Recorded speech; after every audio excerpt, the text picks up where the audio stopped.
It's International Women's Day, and the theme this year is Choose to Challenge.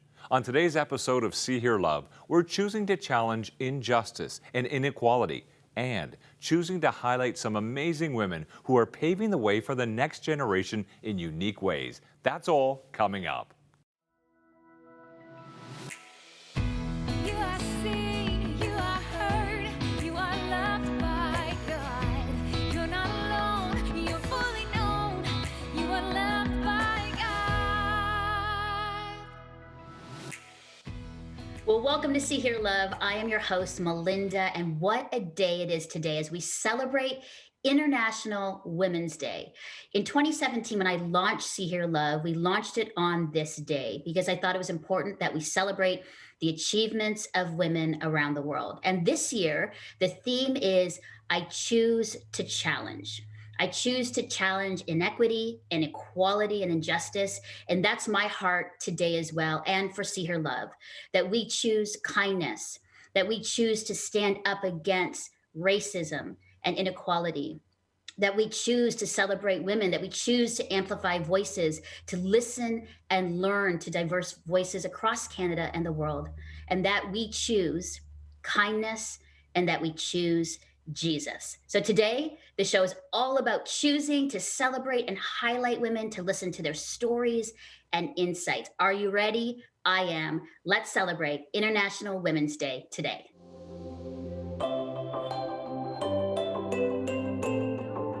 Well, what better woman to kick off International Women's Day than this woman? She is currently a member of Parliament for Toronto Centre.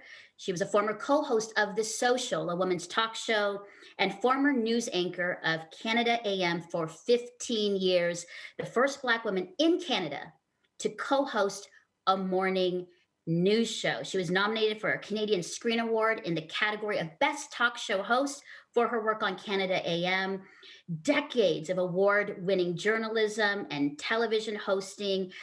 She works with Journalists for Human Rights and World Vision Canada, and she is a leading advocate against systemic racism in Toronto and Canada. She is the author of this wonderful new book, Here, Finding Your Voice, Living Out Loud Off Script.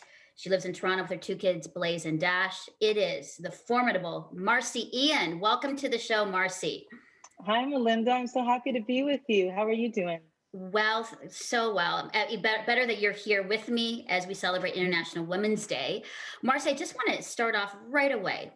The theme is choose to challenge for this year. What would you say that you are choosing to challenge or choosing to blank, fill in the blank today?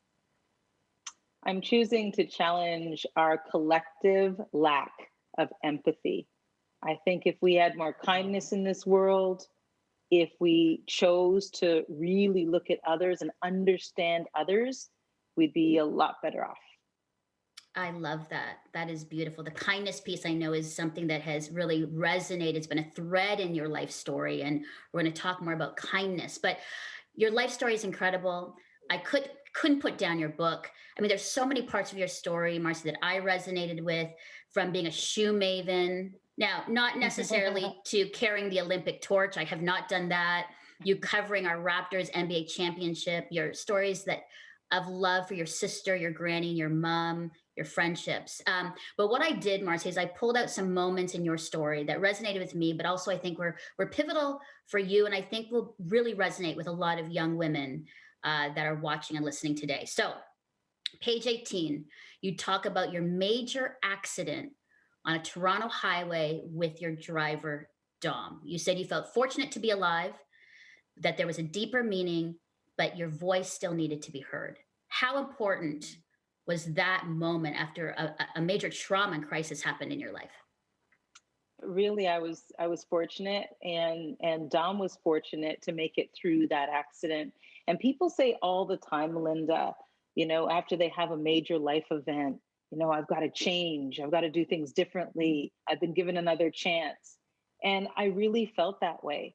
For all the days where I took things for granted, people for granted, the voice that I had for granted, I just didn't want to do that anymore. I wanted to make sure that I lived each day deliberately, deliberately knowing that I wanted to make a change in some way, even in a small way. And also the whole idea of being present. You know, sometimes we're with people and we're there, but we're not really there because we're thinking about what we have to do 2 hours later or the next day. And I really made a conscious effort to be in the moment, especially with the people that I care about. I love that. You also said that you had to fine tune your priorities, that you were saying yes to a lot of things, but you had to fine tune. What were those two specific priorities you said? You know, in this case, I realized I couldn't be everywhere and do everything. I had to do the focus on these two. Yeah. Well, family first, but when it comes to professional things, I decided to focus on women and kids. And so, you know, there are a lot of organizations that ask me to either speak or tell my story or host all the time. You know, invitations came in all the time, but I gave priority to organizations, to people who are pushing forward women's issues and youth issues. Yeah, I love that, Marcy. And I've seen that throughout the book, just your passionate heart for women and youth. And I love that you're doing that. Okay, page 75. This one I loved. I love, by the way, that you have everything annotated. It's wonderful. I think it's great. Thank you for doing that. Yes, I just felt, and I was really like, okay. I mean, you should see my other notes, Marcy, tons of pages, but I had to kind of limit them down.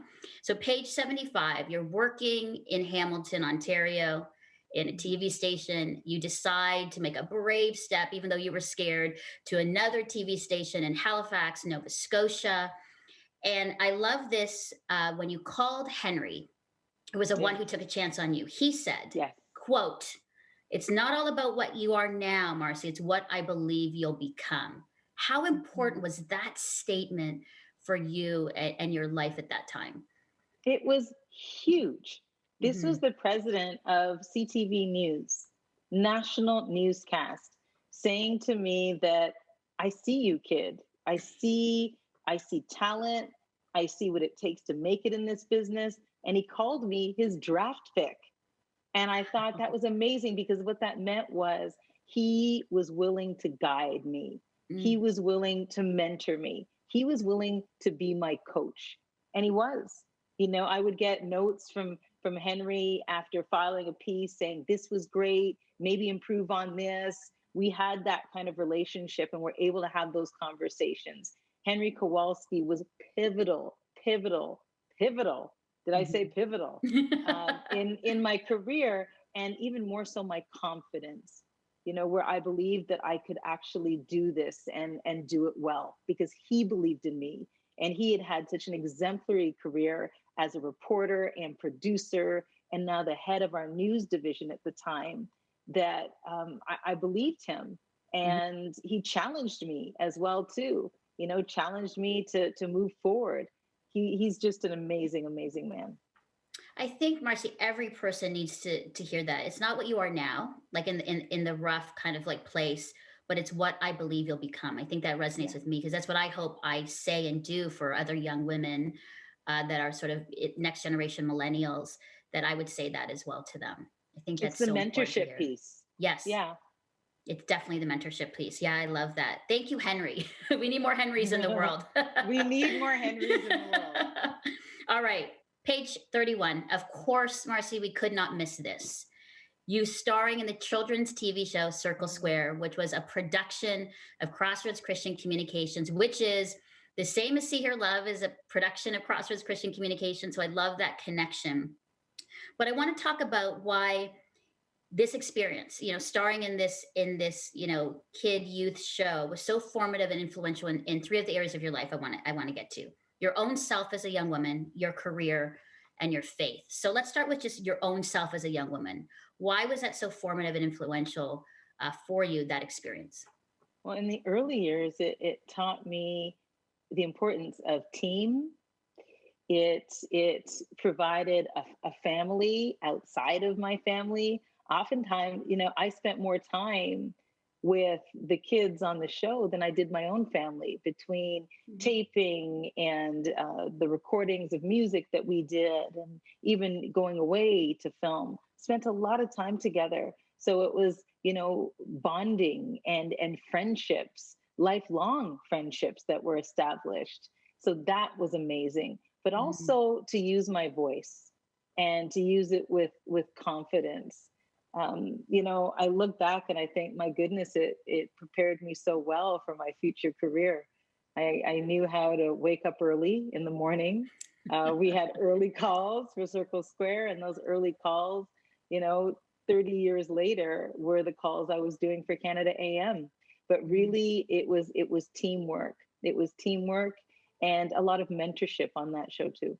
Yeah, that's so good. And like before the show, you got to meet, the cameramen that were actually cameramen that are my Yeah. cameramen for the show that were your Oh my cameramen at Circle gosh. Square.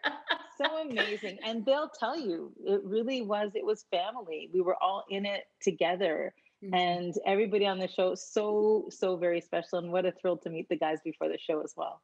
Yeah, that's amazing. Okay, your career. You did mention that about getting up early, but how was Circle Square so formative in your own career, Marcy? Well, the director at the time of Circle Square, his name was John Spalding. I, talked to him a lot about his path, his journey, because his other job, he was the executive producer of CBC Sports at the time as well. Mm. And so I talked a lot to John about his journey and, his path and how he got there and work.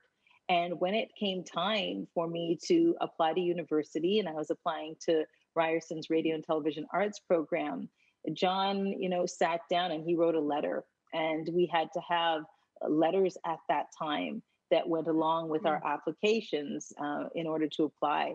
And he wrote a letter, and he was able to, because he knew me, write about the experience that I had, what I wanted to do, my dreams, and that he believed in me.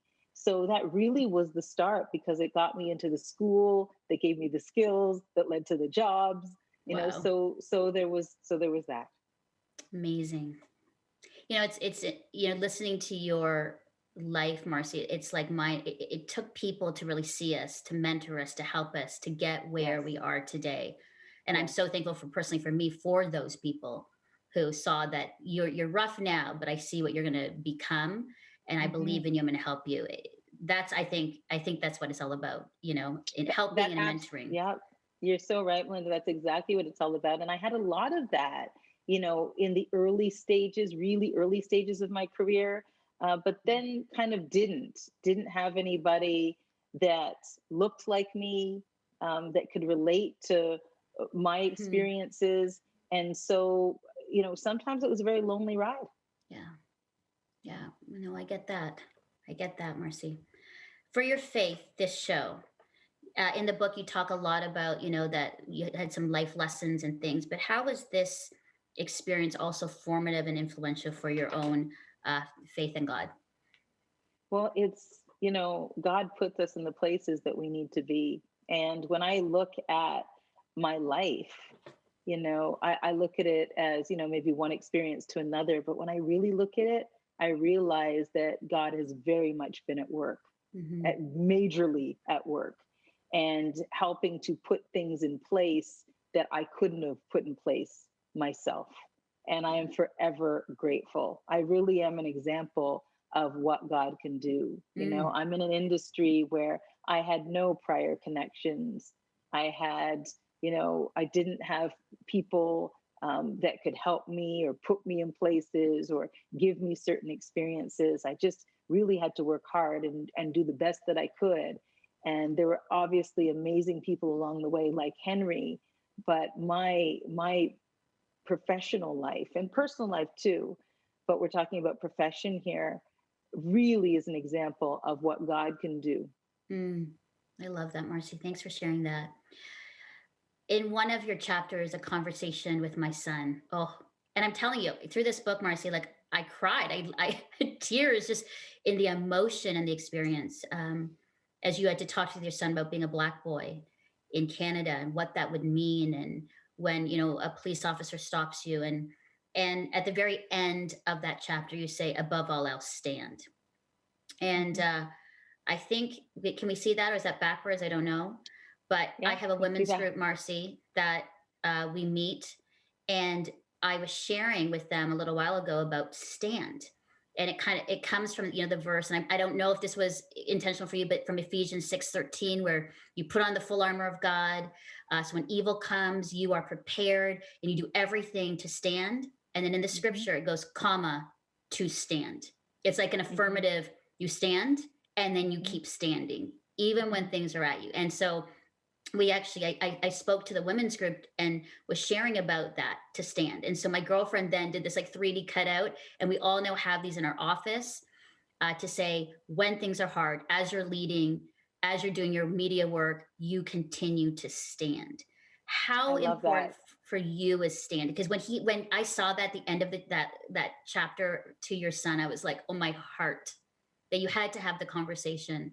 But it was beautiful that a mama would say, stand. Stand. There's a Donnie McClurkin song called "We Fall Down," but it's about standing. It's about getting back up, Yeah. and that's the most important lesson, I think. What isn't written along with the stand is we fall down, Yes. and it's not about the falling down. It's not about the mistakes, although we've got to learn from them. It's the pulling yourself back up when you don't believe that you have the strength to, and above all else, standing. It's amazing. And I've seen that in your own life, Marcy. I've realized, as you were just saying, about how it's been lonely in some of those times and places in your professional life.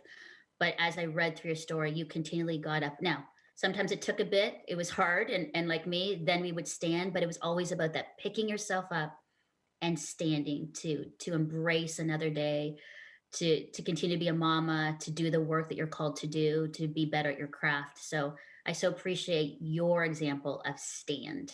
So thank you. All right, a couple more questions, and there's so much. Do we have 3 hours, Marcy? I wish. Okay. Most impactful guest you've ever interviewed? I get asked that a lot too, but most impactful guest you've ever interviewed to date? Lionel Richie. Oh my goodness.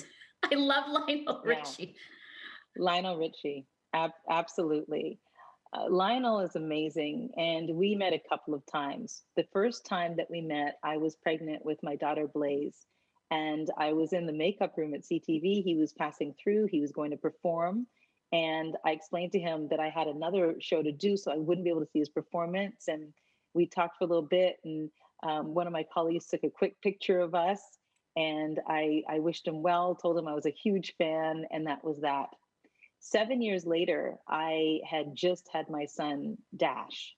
And my first interview coming back to work after mat leave as co-host of Canada AM was with Lionel Richie. And we decided we wanted to make it really special. So we set up a hotel room and put a grand piano in it and lit it well. And he walked through the door. He doesn't travel with an entourage. He's amazing. Mm-hmm. He walked through the door, I think, with one other person.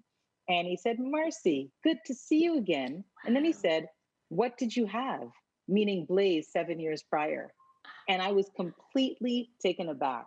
And I said, "Lionel, I had a girl after you saw me all those years ago, but I just had a boy." And he said, "What is it with you? You're always having kids when we see each other."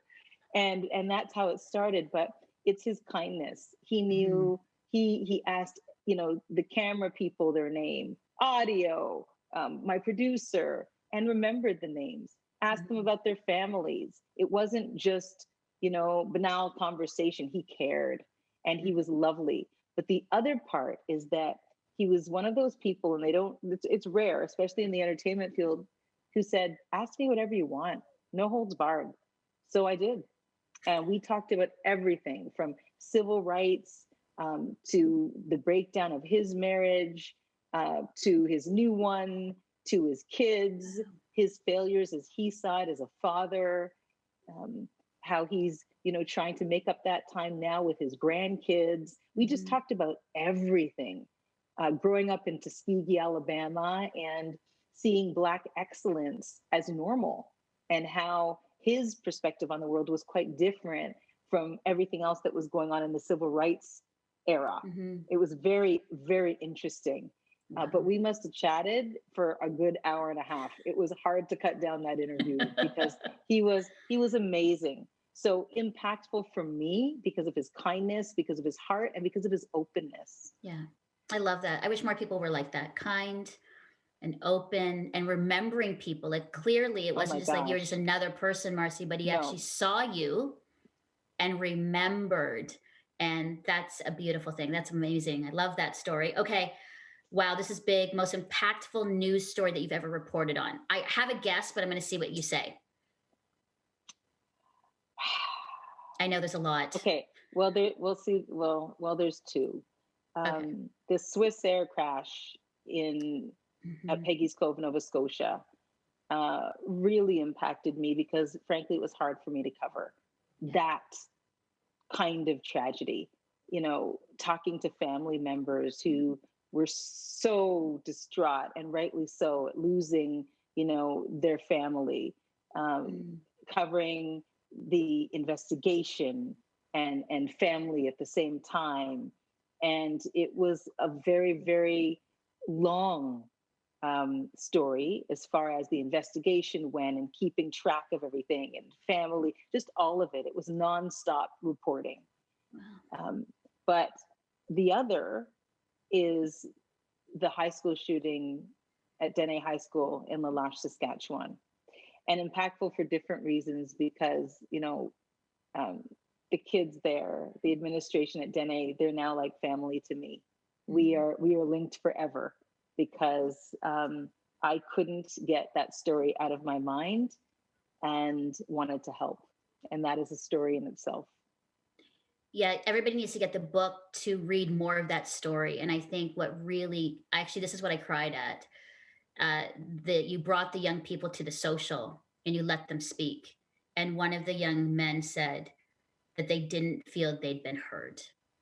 Mhm. And it really struck me, Marcy, because for me, my heart is that people will be seen, heard, and loved.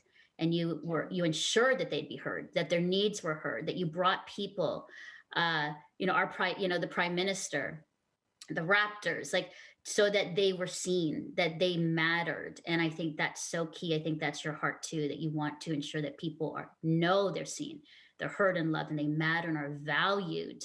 Uh, that's, I think, your beautiful heart, Marcy, in that. And so that story is wonderful. People have to get the book to read that because it's a great part of your story, that whole process of what you did with the kids and how you sort of brought them to, out their story to Canada. It's beautiful.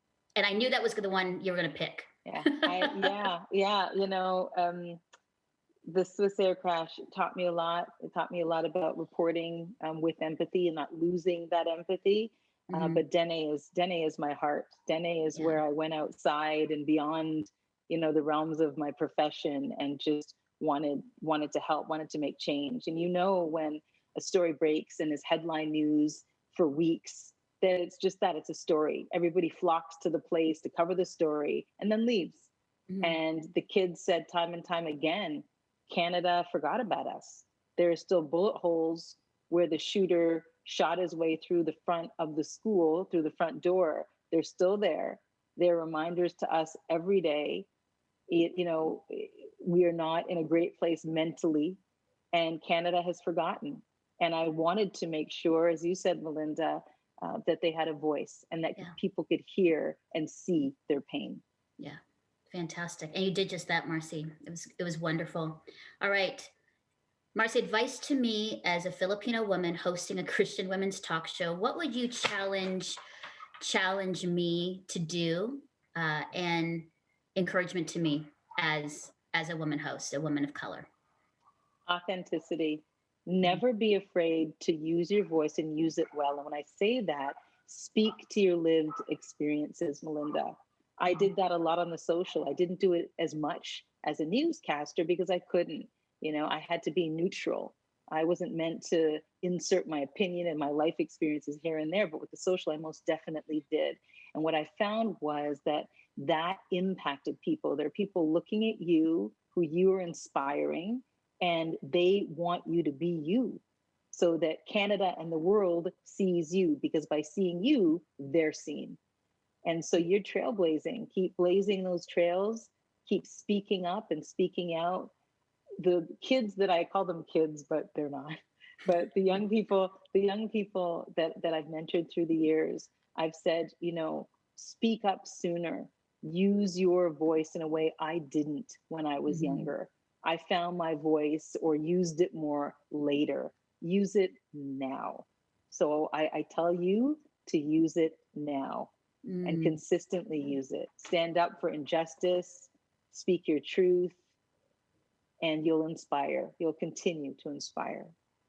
Thank you, Marcy. I needed to hear that. And then just finally, advice to a young woman. And I'm kind of like encapsulating all that you've experienced. Advice to a young woman today on International Women's Day who's embracing change, who's going through a divorce or separation, who's becoming an entrepreneur, who's feeling lonely, who's working hard at her craft and struggling to find her tribe, who is being racially profiled and confronted with racism and trying to just stand. What would you say to her on this day, Marcy? First and foremost, I'm going to start with the stand part. You're going to fall, but it's the getting back up, and it's the staying true to you. You know, don't let anybody steal or snuff out your fire. It matters that you're going through what you're going through, yes, but tough times do pass. And it's taking those lessons that are learned, and there are lessons in those tough times, and moving forward, continuing to stand. And also, you know, sharing your experiences. There are always people that are going through what you're going through. It's just that, you know, often we're silent. We suffer in shame and silence and guilt and all of those feelings. But there are others, because I found when I started speaking out or talking about things that there was a larger club. There were people that were going through the same thing, and that really led to amazing conversations and really good friendships.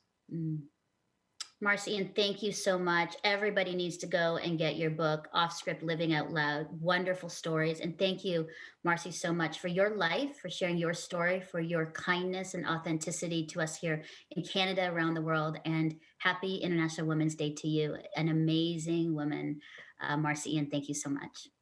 Melinda, thank you for amazing questions. And thank you for reading the book and taking a lot out of it. That means a lot to me. And keep doing what you're doing. You're doing an incredible job. Happy Women's Day to you. From the host of See, Hear, Love, Melinda Estabrooks, and 50 of her guests and friends comes the book Always Know. Full of stories of lives that are inspiring, wise, and life-changing. God hears you. He hears your prayers. He hears the longing for connection. He hears the cries of pain that you're experiencing, and He loves you deeply. This month, with your ministry gift of $25 or more, or when you become a new monthly donor, request your copy of Always Know.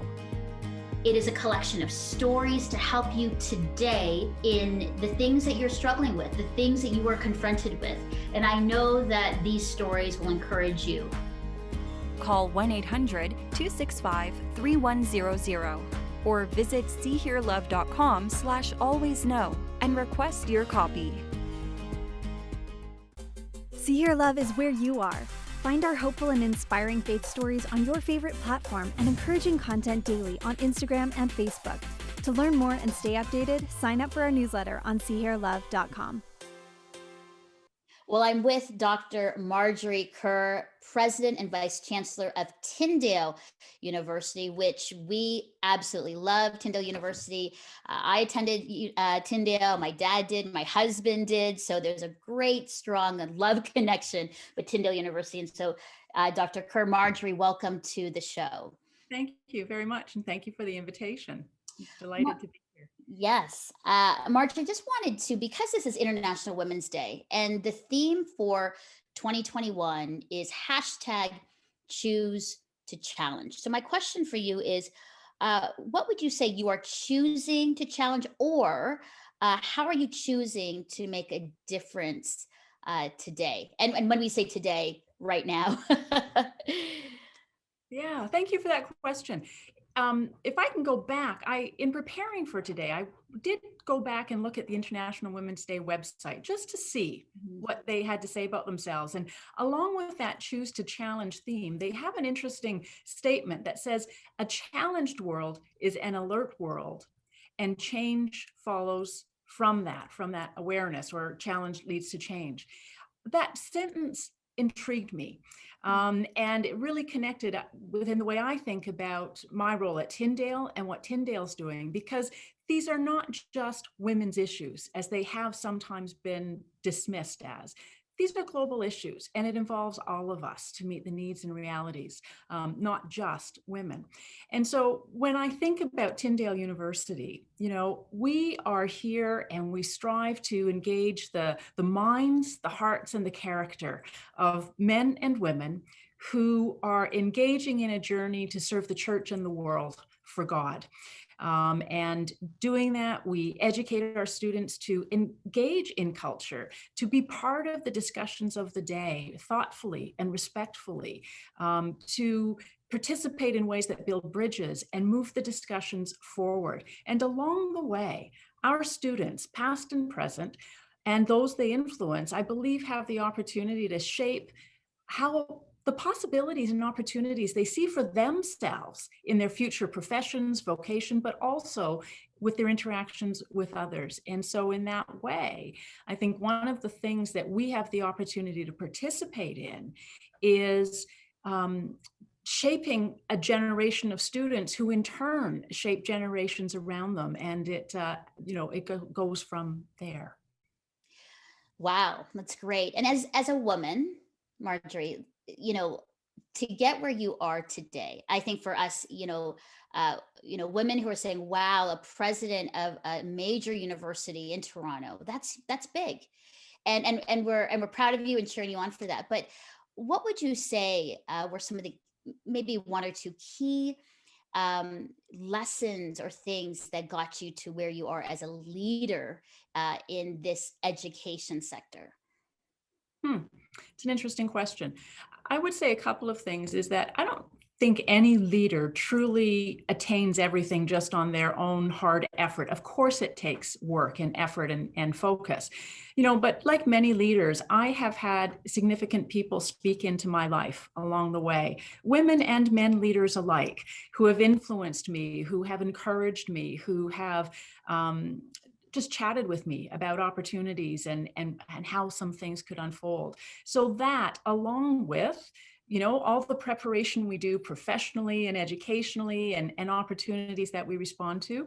And for me as well, part of it has just simply been honoring God's call on my life. And as I have grown in my faith journey, it is my privilege, and I believe the way I honor God right now is in this role at Tyndale. He has brought this about for this time, and I have the privilege and the honor and truly the joy to participate in Tyndale's life at this time in its history and development. Marjorie, I love that a lot. And finally, for young women, many who I've talked to have said a lot of times what holds them back from leading is fear.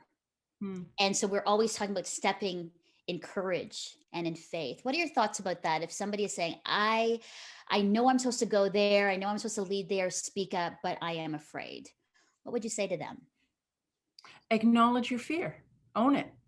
And then figure out how you want to walk through that fear and prepare for it. And those kinds of things, the first few times especially, just prepare and prepare and prepare. If you're giving a short speech or a presentation, stand in front of your mirror and talk to your mirror until you know what you want to say and how you want to say it, and then go on from there. But I think the other thing is, take small steps. Choose to start with something that you can kind of get your arms around and feel comfortable with, and perhaps get feedback from someone ahead of time in your approach and your style and what you're doing. And then at some point, take a breath and go and make it happen. Oh, I love that. And finally, Marjorie, your favorite, most encouraging scripture verse that has sustained you and helped you along your journey. Yeah, there's many, but here's one and it just particularly walks into this conversation we're having from Joshua chapter 1. Be strong and of a good courage, not be afraid, for the Lord your God is with you. Be strong and of a good courage. I love that.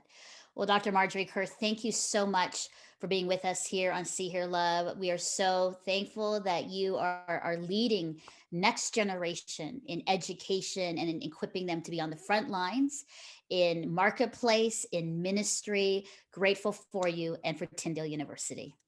Thank you. And Melinda, thank you again for the opportunity to be here and for all that you are doing. It's a wonderful way to celebrate International Women's Day in particular. Thank you so much and blessings.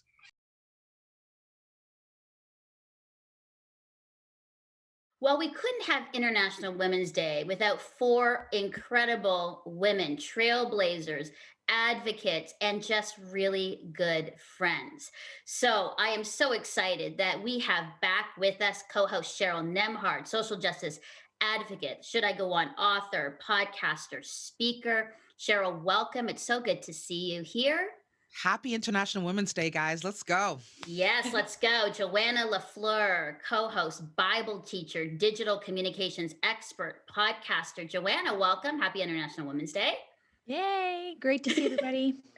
Awesome. And Brooke Nicholls, mama, soon to have a little one, very soon. Juno-nominated singer, songwriter, author, worship leader, co-host. Brooke Nicholls, welcome to the show. Thanks for having me. It's great to see you.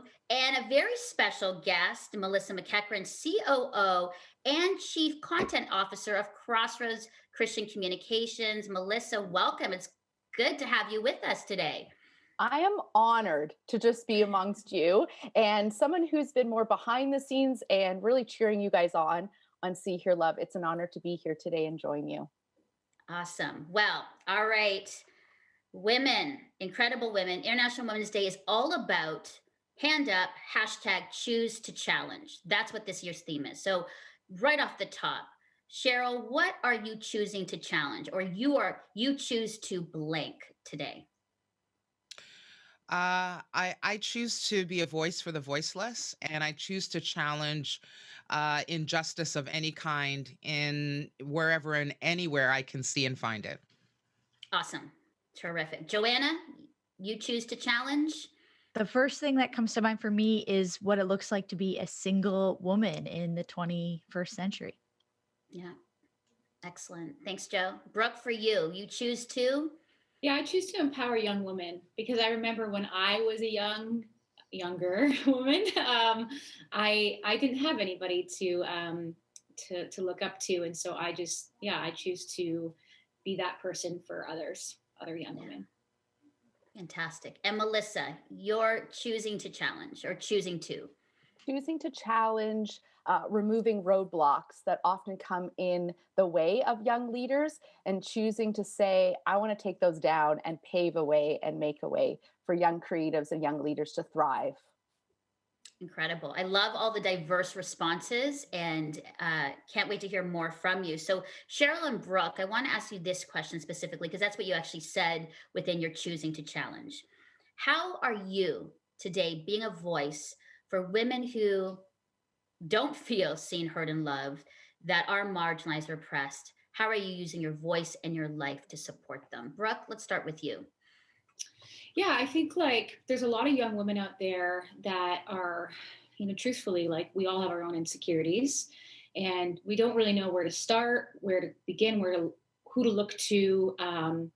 And so I think for me, it's making myself available to young women who have questions, who want to be singer-songwriters, who want to be worship leaders, who want to, write their story for people to know. So just trying to make myself really available for that. And whenever I have an opportunity to bring a younger worship leader alongside me, whatever, it's a conference or something, we always jump on that opportunity because I always just think somebody took a chance on me one time.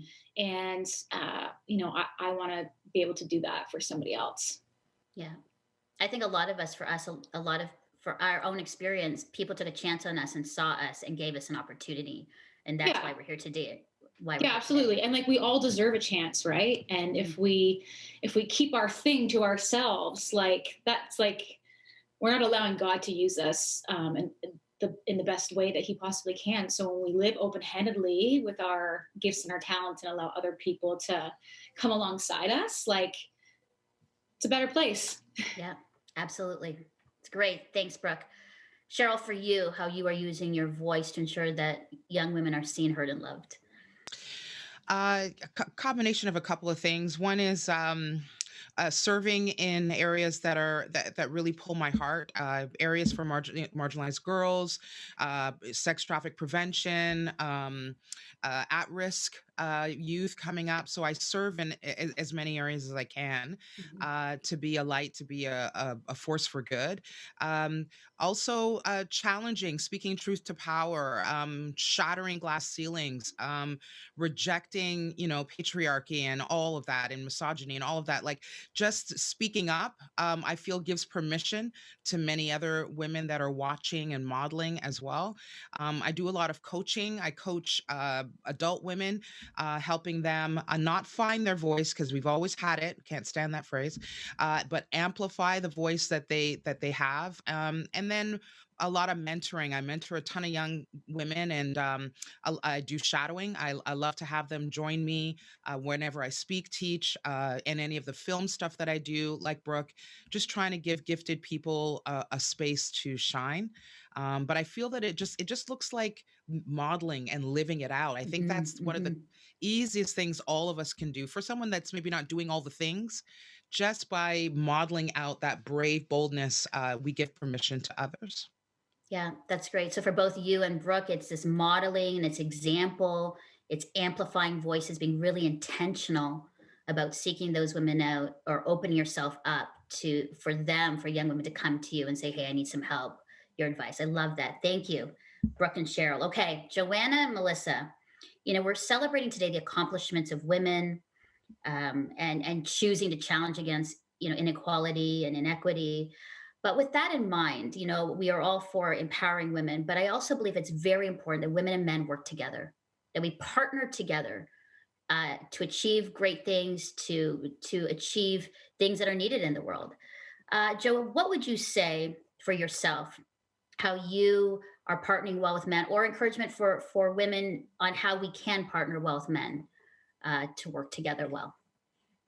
Yeah, well, most of the people I work with are men in my field of communications and marketing. Most of the people that I serve are senior leaders of local churches, and usually that means it's a 50-year-old man.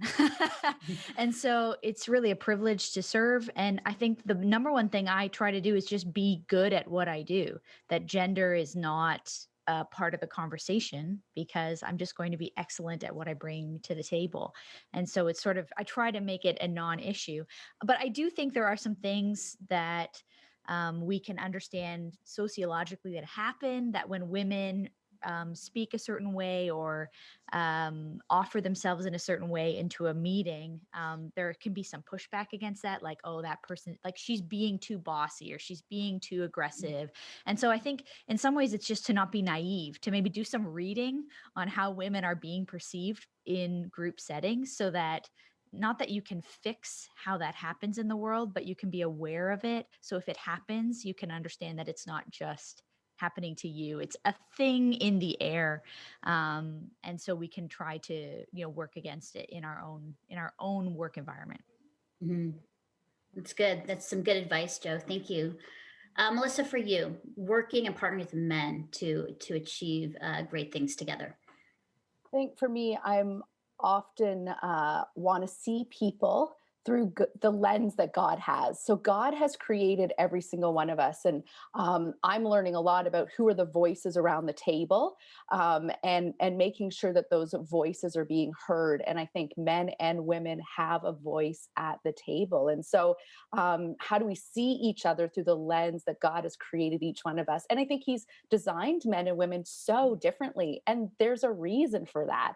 And so you want that all at the table, just like we want diversity in all areas to be at the table, because everyone from their viewpoint, their life experience, brings something to the conversation. And so I think there's value in men and women working together to do the things God's called us to do here on earth. And I know I'm really thankful. I've had some leaders and male leaders who have really helped me in my career and have put me into positions. And so what I've learned probably the most in that is that is that I've been at the table, and then I need to now believe that my voice matters amongst the men at the table. And so, similar, Cheryl, you were saying earlier about our voice, we've always had it. And I think I've always believed, well, their voice is stronger, their voice is bigger. I'm just here in the background. It's like, no, you're at the table for a reason. And so, how do we step in, and how do I continue to believe that my voice as a young female leader matters just as much? That's more on me sometimes than even the people around me and the opportunities they've given to me. So, That's good. Thank you, Melissa. Well, earlier in the conversation I had with Marci Ien, she talked a lot about kindness, empathy, and standing and getting back up. Those were sort of three important themes for her. Cheryl, I want to ask you, just the importance of, she talked about stand. Like you fall down and then you stand again. And it comes from the verse in Ephesians where you put on the whole armor of God. And so when evil and things come at you, you are standing and everything stand. What are your thoughts about the stand part for you, Cheryl? How important standing is as a woman today? It's huge. Standing is one of the bravest things that we can do. And I think that we complicate bravery, and we think it looks like heavy action, heavy lifting. But the bravest thing that women can do in the midst of adversity, setbacks, sadness, grief, loss is to stand. It's the getting back up. It's the taking a breath, lifting our head up, and facing life again. Or for many people with shattered hearts, learning to trust again, learning to love again, trying again, finding joy again. All of those things are super brave. Standing is such a powerful image for me. It's the idea that that I bring all of myself. I'm fully present in bringing all of myself into the situation. I'm not sort of sitting, I am standing fully erect and present. And then the last thing I want to say is that I have a phrase that I say all the time. I come in the room as one person, but I stand as 10,000. And it's the idea that there are many women who have carved this path for me and are standing alongside. So physically, you may see one person, but there are so many women that are standing emotionally, spiritually, mentally with you and have stood before. It's the shoulders that we stand on that we're here today. Wow. Excellent. Absolutely. I agree. And that's just so empowering, Cheryl, as you speak. Brooke, for you, a theme that's come up in the show is kindness, the importance of kindness to be shown to yourself and to others. What are your thoughts about that as a woman in the importance of kindness today? Kindness is huge. It says a lot about your character, I think, how you treat people, how you interact with people. I think for me, it's about my ministry, my work, what I do. Obviously, it's for the Lord, but for me, it's about the people. So if I can't walk into, a building, a church, an organization, and like ooze kindness, because that's one of the fruits of the Spirit, that's Jesus in me, then in my opinion, I've done it all wrong. So I think like kindness needs to be one of one of the main things that you operate out of when you walk into any situation, because the truth is, like, I love the standing thing, Cheryl, that you said. That was so, that was so empowering, because the truth is like, you're going to get knocked down. You just will. That's just a part of it. And you get to stand back up, again and again and again and again. And then we have the opportunity to, like, how do we operate out of our fall down? Do we treat people like, do we treat people like, are we the victim because we fell down? Or do we just like operate in kindness, knowing that, like, you know what? I'm going to stand back up. I'm going to do this again. I'm going to continue to love people. I'm going to continue to put them first. And I'm going to continue to just like point them to Jesus. And I think, I love that. Actually, it's even a reminder to myself just to always operate out of kindness. Yeah, it's good. Thank you, Brooke. Melissa, one of the other themes in the show has been identifying people, not necessarily where they are, but what they will become. This sense of seeing sort of the rough And as someone, who is older and looking into the next generation, to say, but I see what you can become and I want to support you in that. How important is that for you as you lead today? God has seen all of our potential, right? We're rough. We've got rough edges, but He sees potential in each one of us. And so, again, that lens for me, it's like, how do we then see people through that lens of how Jesus sees them? And so, I actually am like full of hope for the next generation and for what's ahead. I think we have people who are more passionate, more dialed in to what it means to love and serve Jesus. And when I see somebody who, again, like Jesus has changed everything in my life, He's changed how I see the world, how I see each other, how I even find purpose. So if other people are kind of on that same journey that Jesus has changed everything for them, and they just can't help but want to tell people about the change that He's made in their life, I just want to champion those kind of people. And I think, again, in what we do at Crossroads and Yes TV is all about communicating, using the platform of media to do that. And I think it's a powerful tool that we can use, put in the right hands. And so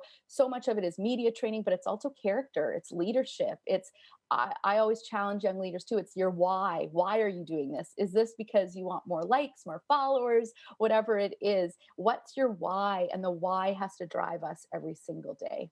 It's good, Mel. Thank you. The why.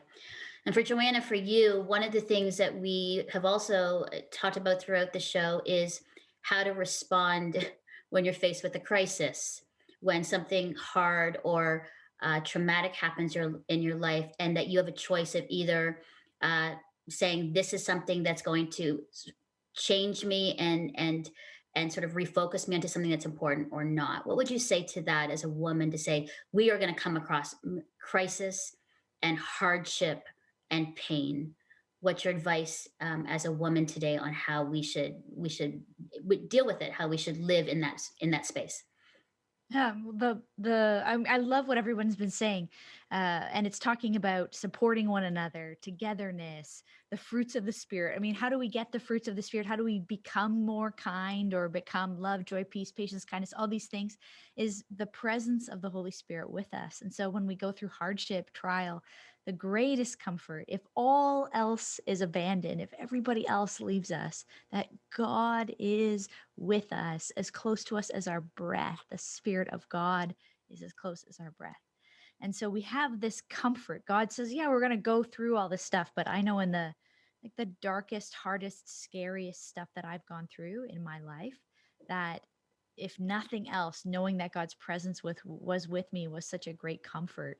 And then second to that, if we also have a company of women, a mighty army of women who are cheering us on, celebrating us, supporting us, doing practical things like, showing up at our door with food, sending a note of encouragement, calling and saying, we're going to pray together over the phone if we can't get together in person. There's so many ways that we need each other as women. And maybe in that sense, we as women get each other better, maybe than men might. I mean, men can support us too. Of course, we need men to support us in our difficulties and help us, come to solutions in it. But it's that company of women that I think gets us through most things in life, is that group of girlfriends. hmm Yes, absolutely. Well, I want to end with this question about your relationship with Jesus.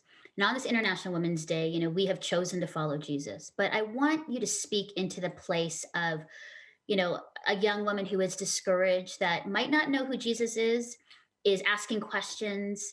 Why is Jesus so important to you? Has he made the difference in you? Why do you follow him? Cheryl, for you, why is your faith in Jesus so important? Um, the image that comes to me is an anchor. I feel like my faith in Jesus has anchored me and helped me get through things that I just know so many others would have crumbled under. And I take no credit when people say, like, how are you still fill in the blank through all of this. And I'd say it's Jesus. He is the grounding force. He holds you, he keeps you, he shelters you, he comforts you in the time of storm. It's your own resident therapist, if you will, someone you can talk to and cry, and he hears and he answers. It's an active relationship. It's not one-sided. I have access to the King of Kings, and he takes the time to answer me when I'm confused and upset and have questions. And it's the best. Mm. And I've really seen that in your own life, Cheryl. If I can affirm to you, just the power of God's spirit and presence in your life as you have boldly proclaimed truth and justice. I don't know why I'm getting emotional, but I say this because I'm going to be saying this to all of you, but just have seen God work in incredible ways, Cheryl, for you as you had to fall down and stand and fall down and stand, and you have remained faithful to Him all these years. Don't So make me cry now. I don't I like know that I'm stuff. tearing. I knew I would cry on International Women's Day. You can't help it because it's all your girlfriends. But I just wanted to affirm that too, that you are a living story and testament of God's power and faithfulness in your life. So really proud of you today, Cheryl. Really proud. Thank you, Mel. Brooke, for you, Jesus, and why you sing about him and lead people towards him in your music. Why? Yeah. Well, I think about that verse. I just pulled it up, John 16. It just says, like, in me, you have peace. In this world, you will have trouble, but take heart. I have overcome the world. And I'm just reminded that, we weren't ever promised like a perfect, suffering-free life. We just weren't, but we were promised that the Lord would be with us in whatever it is that we face, and that we would be given like this unexplainable peace that can't come from anywhere else in the world or anything else in the world other than Jesus. And so for me, like, I've seen the Spirit of God come into a room and just like move in a way that I've never, I actually can't articulate it, but people just instantly set free. People just like instantly find a joy that they've never found before in Jesus. And so for me, that's such a motivator to like continue to like lead people in worship and lead them into a place where they can just meet with the Lord, because like he is, in a world filled with so much stress, anxiety, despair, hardships. Again, that stuff will be there, but like in Jesus, we get to live free and full of hope and joy and his peace. And so that for me, like that's why Jesus. Mm. And Brooke, isn't that going to be amazing as you have a little one, a little baby, that love for Jesus will just continue with your own child? Like, it's such a beautiful thing of how you will speak and sing over them with the promise and truth of Jesus. And anyway, I'm so proud of you as we've seen your music career, Juno nominated, and just seeing you and Steve really flourish and really grow in music and in love for one another and love for really Canada as you've traveled and sing to so many people. So thank you, and really proud of what you're doing as well. So it's beautiful. Thank you. Melissa, I know you mentioned earlier about Jesus and the motivation of him in the work and leadership that you do, but maybe just expand more on why your relationship with him is so important and grounds you in who you are and what you do. When you ask that question, who is Jesus to you, the first thing that comes to mind is a constant companion. And I think even over this last little bit and season we've all been in, that has become more true for me as we are in isolation, we're separated. The steadiness of having a constant companion in Jesus has been life-giving for me. And I think as leaders and as women, having that relational part of a walk with God and a walk with Jesus is really important. We crave community and relationship. And so the fact that Jesus promises to always be with us, to never leave us, to be there for the lonely, I've experienced that. And I've experienced that in more ways probably this past last year than I would have thought. And so the constant companion of Jesus has changed everything for me, especially in this season. So I'm so thankful for that. His steadiness, his faithfulness. He never leaves us. And those are promises that I've had to hold on to and encourage others to as well. He can change everything. Mm. Thank you, Melissa, and for you to see you become this incredible leader. For us to be colleagues, as well as friends, has been such a gift, Melissa. And just to see where you're a leader now, but where God is going to take you further is really exciting to see how He's just like really kind of like bringing your gifts and abilities just to the forefront, and to see you flourish has been so beautiful to see. So we're cheering you on. Keep leading strong and well, Mel. Like it's wonderful. So glad you're here. Joanna, for you, I know you also talked about the importance of Jesus in your life, but for you, how does He motivate you and ground you today? Yeah, I think of Psalm 23, the Lord is my shepherd, I lack nothing. I even have it tattooed on my arm, the word lamb, because that's me. I am the lamb, and I just have to be in trust with this good shepherd who cares for me. And that's really why do I continue to follow Jesus? A faith that I adapted as a child, but why do I keep it as an adult is because I've known him to be a shepherd. I've known him to walk with me through the difficult, dark valleys of my life.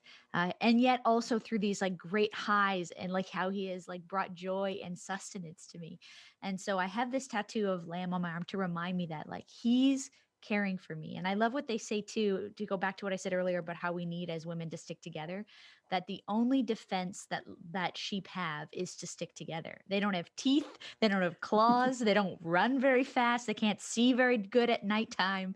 But if they stick together, they're gonna be better off than if they wander off by themselves. And so we have a good shepherd, and we have each other as the church. And that's really why I keep coming back to it over and over. We need each other, but more than that, we need this good shepherd. And I've known him in my life. Thanks, Joanna. I have loved seeing you from Bible teacher in the beginning of See Hear Love to really becoming this communications expert, this love of the good news, and being able to help support churches in their work and ministry. And so really proud of you to see you just grow in this area of communication, but also, one of the youngest Bible teachers on national television, just sharing the good news of Jesus. So really proud of you, and just you're growing and just really maturing in your faith with God. Any last things, if you just want to just say some last things for International Women's Day to anybody, just go and say it. Any last thought, just quick, on some encouragement on this special day for women? Cheryl, Brooke, Joe, Mel, anything you want to just say? As you're encouraging us and blessing us with these words, I mean, we want to bless you, Mel, because it's not just words that you're saying. Well, who gave me the opportunity to be a Bible teacher? It was you. The way you empower and lift up, give every week on this show opportunity for women to tell their story and to bring their voice. Where so many people talk about when they come on this show, they're so nervous because they get to meet you and they get to come up to your level of professionalism and excellence in what you do on the show. So we just honor you, and as a Filipino woman as well, that you're representing a whole story behind that you've shared so many times on this show. And we're just great to be here. It's great to be here with you. Thanks, Joe. Really appreciate I echo that, Melinda. I echo that. Week after week, you just give opportunities to people. Like, doesn't matter, like ethnicity, stage in life, whatever generation. Like, you just open up your arms and your doors, and you just allow people to come in and share their story. It's honestly incredible. It's very beautiful. So thank you. Thank you. Yeah, these guys are taking words out of my mouth, yo. Listen, I'll find something else that's amazing about you. I think this is good for all of us. You are a fierce ally. And I think if we've ever seen a time where we need allyship right across the table, it's now. Women holding hands, linking arms with other women, people making intentional spaces for those that are BIPOC, allowing those voices to come forth. You do all of those things, Melinda. You're an advocate, you're an ally, you're a force of nature. And I think we need to understand that we are stronger than we know. We are stronger than we know. And sometimes it takes crisis for that to realization to come. Sometimes we need to get in a storm and we're like, wait a minute, I got some stuff on the inside. But I want to let a woman know today that she's stronger than she knows. Mm. And I think the other thing that you've modeled so well, Melinda, is to go after the dreams that God has given you. And I say that to people watching, and I look at this panel of women who have just done that. And you, Melinda, have been a cheerleader of so many others to say, keep going after the dreams that God has placed in your heart and in your life. And so that would be my encouragement to others. Is God stirring up something in you that you said, oh, I'm a woman, I can't do that, or I don't have the platform, or I don't have that opportunity. Don't summon those voices, and find people like this amazing group of women who can come alongside and help and champion. And that's who you are, Melinda, to us and to so many others. And so we celebrate you today and See, Hear, Love, and all that this show represents on International Women's Day. Okay, I didn't know that was going to happen. I didn't know this was going to be I feel really emotional, but just I so thank you. That's really special to me on International Women's Day. I didn't know that was going to happen, and thank you so much. And an honor to serve with you, to be an ally with you, to be a friend with you. And so thank you for spending this time with me on International Women's Day as we choose to challenge and we choose one another and we choose kindness and we choose empathy and we choose to stand and we choose to see how people can become, and ultimately we choose Jesus. So thank you so much for being 4 years. Today. And 4 years, baby, 4 years, we continue to celebrate women around the world on the show. So thanks so much for being with us. Well, what an incredible panel discussion. I am so encouraged by all of them. So thank you so much, Cheryl, Joanna, Brooke, and Melissa, for your thoughts with us. Well, as we continue to celebrate International Women's Day, let's go and listen now to CEO of Young Street Mission, Angie Peters, who is choosing to be an advocate and voice for those that are homeless and marginalized. She will continue in her monthly segment to share with us how to be a bystander no more, and gives us tips and resources to help those in great need. And coming up on The Good Word, we have Katrine Dalman-Balpar. She is a consultant for the United Nations, an international and human rights lawyer who's going to share from The Good Word to encourage us to choose what is right today. That's coming up.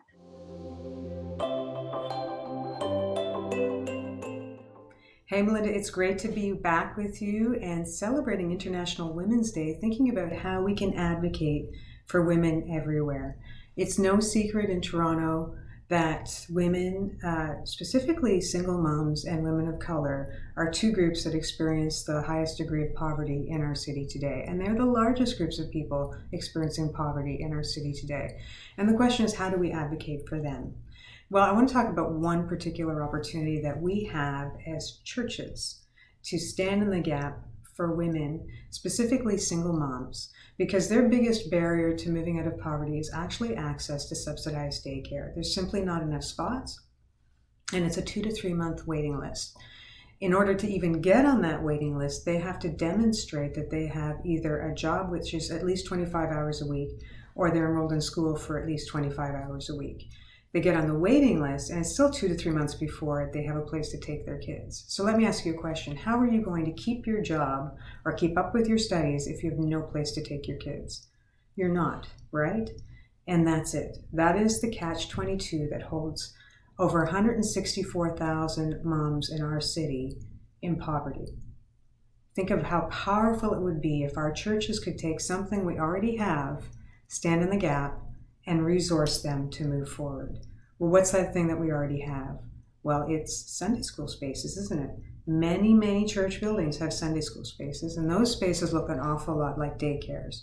What if we were to just find and make thousands of spaces available across the city, especially in neighborhoods with a high percentage of single moms, such that they could move forward in their lives. What a powerful example of God's love that would be. What a powerful move of the church to help solve a tangible problem at a time that is being called the she session. During the pandemic, 62% of the job losses in the first couple of months were experienced by women. We need to reach out to this exceptionally marginalized group. And this is a very powerful way to take something we already have and make it happen. So that's this month's bucket. And it is a bit complicated, but YSM has a model that we've tried that we think will work for churches. So if you're interested, get in touch with us. We're looking at putting together a small leadership group to develop a pilot to do just this. So thanks so much for your time again this month. Have a wonderful month, and I'll see you soon. Take care. Bye.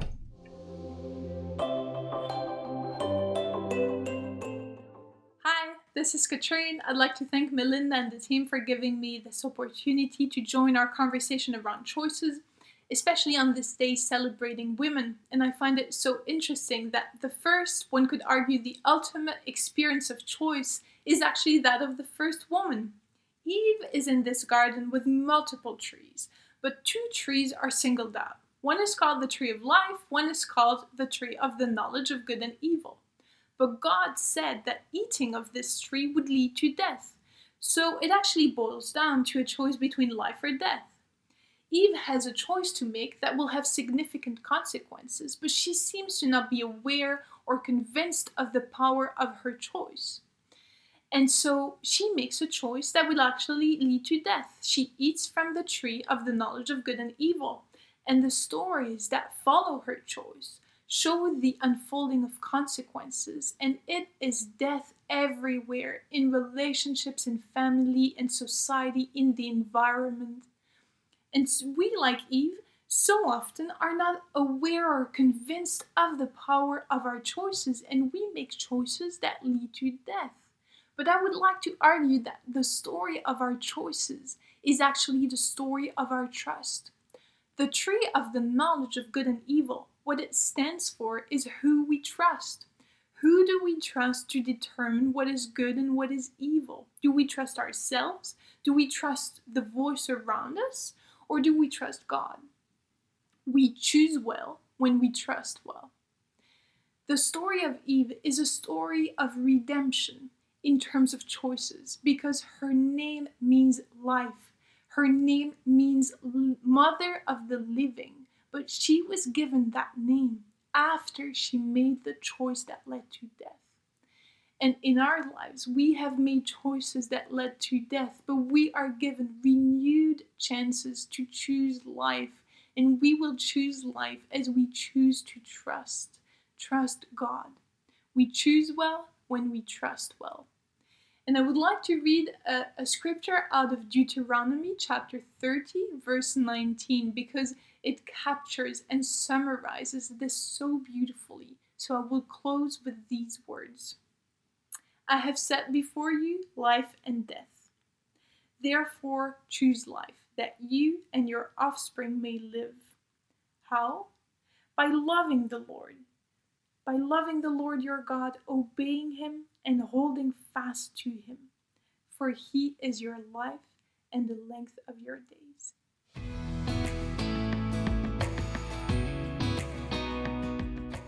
Well, thank you so much, Angie Peters and Katrine Delman-Balpar, the panel, Marci Ien and Dr. Marjorie Kerr, for your thoughts as we celebrated International Women's Day.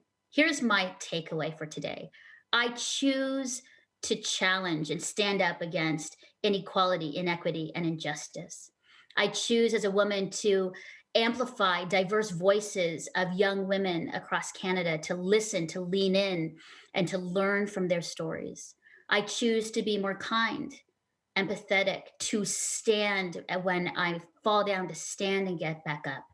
And I choose Jesus. And I hope you will too. We have many resources about International Women's Day, about our guests and their thoughts with blogs and resources at seehearlove.com. And as you celebrate International Women's Day and celebrate the women in your life, and as you choose Jesus, and as you choose the way of him, And as you choose love, joy, and peace, and all those good things, know that as you do, you are seen, heard, and deeply loved by God. Have a great day, and happy International Women's Day to all the women in Canada and around the world.